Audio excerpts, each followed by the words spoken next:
watu wazima watakaoweza kunielewa. Mimi ndo najua Mwenyezi Mungu kaniepusha na kitu gani. Ndoa yangu ya kwanza kwake ni ndoa yake ya pili. So please, msini trigger kutaka mimi niongee vitu, sijui nifanye nini, sijui nifanye nini. Hakuna lokuwa ananisaidia kupokea barua za wanasheria dukani kwangu. Hakuna. Kuna watu walikuwa bado wanadili na yule mtu kwa sababu wanajua ni mtu ambaye yuko karibu yangu. Please, hili si jambo la siku moja, ni zaidi ya miaka 2.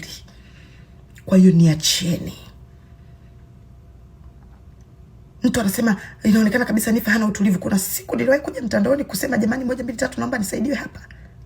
Unakuja kusema Nifa hana utulivu.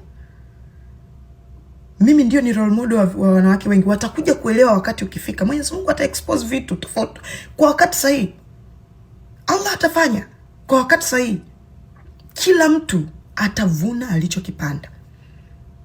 Nitavuna nilichokipanda, na wengine wote walio haikuwa karibu yangu watavuna walioyapanda.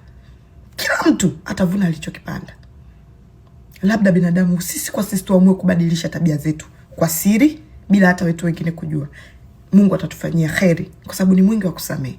Tofauti na hapo, kila mtu atavuna alichokipanda. Sitaki eti mtu mnaamini sana mitandao, ndio maana mnakuwa manipulated. Niacheni.